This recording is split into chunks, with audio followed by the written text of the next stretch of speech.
This is Daniel Gaffone for Eat, Sleep, Box and Repeat. We're here in Manchester, the lovely Hotel Football, joined by boxers Ben Shalom. Ben, first time back in Manchester since that historic night in February. Good to get back?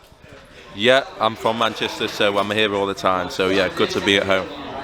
We're here for the latest edition of the Boxer Series tournament. Very unique format, I'm sure all the fans know. But the cruiserweights now, last month we saw the lightweight edition. We've got all the cruiserweights now, all weighed in, all in good shape. Sorry, not weighed in, they're all matched up. How much are you looking forward to seeing the bigger lads go at it? Yeah, this is the cruiserweight division is the division really for the tournaments where you see it come alive, because they're fast. They're not as heavy as the heavyweights, but they can really bang. We've got big power, and 6 of them unbeaten.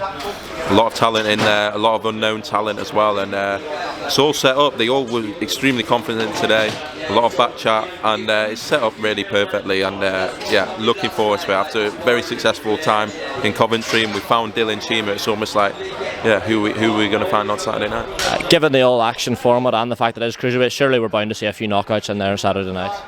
100%, like this one, 100%. I mean, they're going. I know a few of the lads. Jay Farrell is an absolute. All he does is swing. As in, maybe that's slightly unfair, but he's got knockout power. They all do, and yeah, because of the nature of it, because they have to have a really good first round. I wouldn't be surprised if there's 3 knockdowns in a fight and no one gets knocked out. These guys are going to be throwing a lot of punches, and it's going to be exciting. It'll be a great night of boxing. I'm looking forward to it. But an incredibly busy week for yourselves in Sky. Yesterday you announced the signing of arguably the sort of most touted Olympian from the last crop, Ben Whittaker. Just how excited are you to get Ben signed up to boxer in Sky? Yeah, it's been a long process. Absolutely delighted. Future superstar, I am absolutely sure. Has everything inside and outside the ring. That's why everyone wanted him, and we're humbled to have got him. And yeah, we think he's perfect for our business. We think he can see that he thinks for himself. He's looking at people like David. He's looking at people like Amir Khan and Prince Naz, and that's where he wants to be. He wants to stand alone, and he wants to be a fighter that can be up and remembered and get new people into the sport. And yeah, it's just great to be working for him, and it really makes a difference when it's from the start.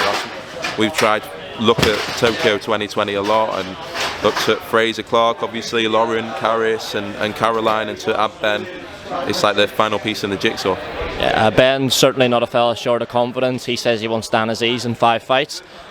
You see a lot with these the sort of standout amateurs. They do move at like a quicker pace. You know, Eddie Hearn's expressed the desire to move Galal Yafai quite quickly. Joe Joyce sort of progressed quite quickly. What sort of pace? I know you're not his trainer, but what sort of pace are you expecting Ben to move at in the sort of early stages of his career? I think the difference with the 2 names you mentioned is Joyce was 30 when he turned over, and Galal's 30. Ben's 24, and he can move at whatever pace that he feels comfortable at, but at the same time he wants to be a superstar. I've said it before, he wants to box in different areas of the country. We need to make sure as many people see him as possible. He's got a new trainer, it's a new style, it's a professional game, and we'll take it at the right pace. I'm sure he'll move quickly because he's that talented. It'll be impossible not to, and he'll start at 6 rounds and go from there. But time's on his side. I think sometimes you see amateurs really having to move quickly because they've turned over at 30. Fraser's 30, you know, so he's turned over, and he'll be looking to move fast. With Ben at 24, no pressure. Ben's trainer, Sugar Hill, bopping about here, seemingly like the most popular man in Manchester. Sugar Hill, someone who's known to be quite selective with the fighters he takes on. Is that just sort of a testament to how exciting a prospect Ben Whittaker is, that he's got such a high-end trainer, arguably the sort of most in-demand trainer in boxing at the minute? Exactly that. Sugar, we've been talking to for a while. I've actually got close to him for a long time now. He's a good friend, and we've been talking about Ben for a long time, and it's great to have Sugar over here because I think the UK needs more trainers. There's a lot of talented fighters, and yeah, Ben to team up with him, it's a dream team, 100%, inside and outside the ring. And I think Ben is the most technically gifted fighter that Sugar's seen in a long time, and he wants to bring in that power now. He wants to bring in the style, and he's just excited. Sometimes I think trainers, sometimes of Sugar's experience, need to see something really special to give them that energy again, and he's definitely seen that in Ben. Where Ben would sign was sort of the topic of a lot of speculation. It feels as if it went on for quite a while. He's obviously got the signature. It was rumoured that it would be with yourselves and Sky. Eddie Hearn done an interview where he stated that he felt as if DAZN and Matchroom were in a good position to sign Ben, but essentially Sky and Boxer came in with an offer that was double what they were, and sort of insinuated that Ben's reason for signing with yourselves was sort of purely financial, and that he felt DAZN and Matchroom would be a better platform for him. Just your response to that? Look, I don't think it's true. I don't think we double anyone. I think the key. Look, Ben wants to earn a lot of money, but he knows that the first check he's going to get is going to be wildly different to what he can earn. I think for him, it's about becoming a superstar. Obviously, it's part of his persona, the money stuff, but yeah, he wants to become a box office star. He wants to become the biggest he can possibly be, and I think that was a driver. We feel like it was obviously. Whatever decision he makes, I think he's going to be a star, and we're just glad to have got him. But yeah, I think he's not thinking about short-term money. He's thinking about a long-term career. He's looking at, as I say, the David Hayes, the Nassim Hameds, the Amir Khans, to stand on his own 2 feet and be a fighter of the generation. And I think that's the motivation, really.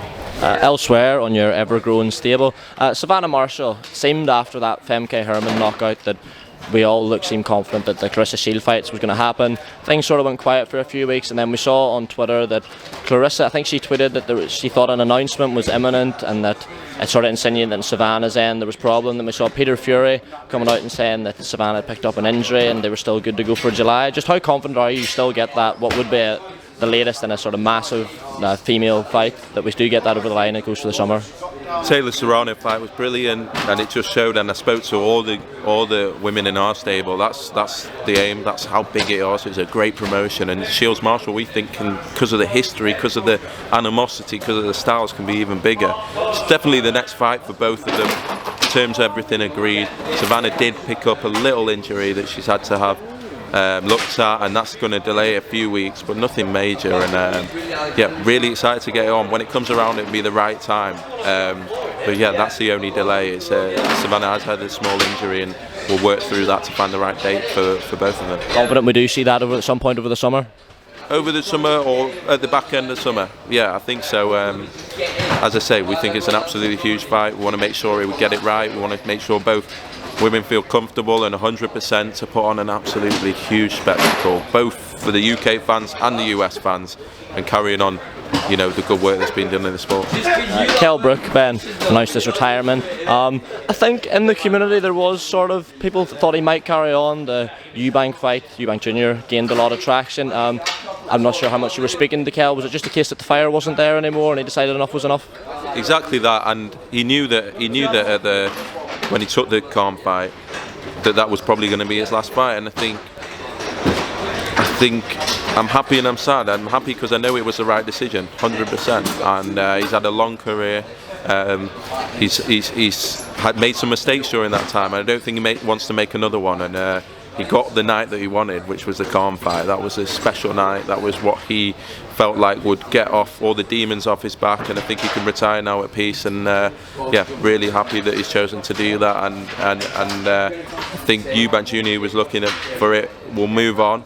And I think he always wanted world titles. I actually think maybe it was his team more than him. Chris should be fighting for world titles now, and that should be the focus. Just last one from me, Ben. I hate dragging you into all these promoter beefs, but just Kaya Sauerland, I think it was an interview late last night, obviously represents Eubank through Wasserman. He said that he felt he had been dicked about, to use his words, by not necessarily yourself, by Boxer in the negotiations and that potential fight. He felt that you were sort of being pernicious with the weight and stuff, and just a response to Kaya, and were you sticking him about? Absolutely not. The only way Kell could ever do that fight was if the weights were right. That was it. He's going up 2 weight divisions, and then when the economics became difficult for Kell, he's gonna retire. I think. Look, it was obviously Kell has been chasing that fight, but you know, who can blame Kell for retiring? He was considering his options, and he's decided that, you know what, this is the right decision, and who can blame him? And yeah, I think Kell has just been chasing that fight, and is obviously upset. But I don't think it's the right fight for Chris. I think Chris should be fighting for world titles. I genuinely believe that. And so, yeah, we'll move on. Good stuff. I'm getting daggers from security men here, Ben, so we'll leave it there. Thanks very much for your time, mate. Cheers. Nice one, lad. Thank you. No problem.